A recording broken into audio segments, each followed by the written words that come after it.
Ce géant des mers de 300 mètres de long vient d'arriver en Méditerranée depuis les États-Unis.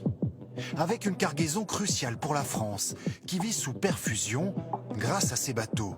Du gaz en quantité colossale. Dans ces cuves, la consommation de 300 000 habitants sur un an, soit la population de Nantes ou Montpellier. Vincent Baccelli est pilote dans ces eaux depuis 20 ans, chargé de faire accoster ces mastodontes. Depuis la guerre en Ukraine, il a vu s'envoler le nombre de méthaniers transportant le fameux GNL, gaz naturel liquéfié. Là, c'est le premier GNL qui est arrivé au mouillage.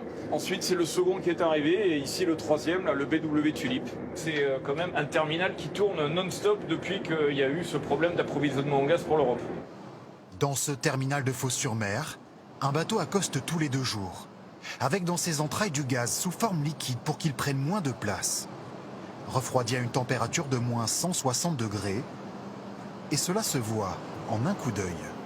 C'est juste le froid lié à un gaz naturel liquéfié qui, par définition, vient refroidir toute cette partie canalisation. C'est tellement froid que ça fait de la glace. C'est tellement froid que ça fait de la glace.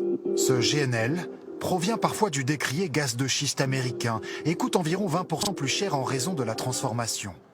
Mais il représente désormais les 3/4 de notre consommation et remplace ainsi le gaz russe. Nous avons connecté les bras, comme vous pouvez le voir, un 4 bras de connexion qui permettent de décharger le GNL, qui va venir circuler sur les canalisations qui sont en dessous de nous, là, que l'on voit passer ici. Et tout le cheminement du GNL va aller jusqu'à nos 3 réservoirs que l'on peut voir là-bas sur le site. Nous allons le regazéifier avant d'être émis sur le réseau de transport. Le terminal a mis les bouchées doubles pour augmenter en urgence ses capacités d'accueil.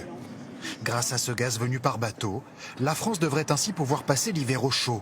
Mais cela risque de ne pas suffire l'an prochain.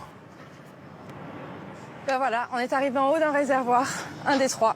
La responsable du terminal prévient, ce site, comme les autres, arrive à saturation. Si on voulait significativement quand même augmenter les capacités, ben voilà, il faudrait étendre le terminal. On a l'espace, la place ici. Ce terminal a été conçu pour être doublé en termes de taille. Ça prend combien de temps? Alors ça prend quand même plusieurs années. C'est pas des solutions qui sont très court terme. En tout cas, ça répond pas à un enjeu de l'hiver prochain. La France est donc tournée sur une solution d'urgence plus rapide. Faire venir un terminal méthanier flottant. C'est un gros bateau comme celui-ci, à gauche. Il devrait accoster au port du Havre, ici l'an prochain. Oui, alors le terminal flottant sera là, exactement après les 2 grosses bites d'amarrage, là, collées au quai. Une fois raccordé au réseau, le terminal flottant du Havre deviendrait alors le 5e dans 4 ports du pays. Après 9 mois de travaux, il pourrait accueillir des méthaniers dès le mois de septembre.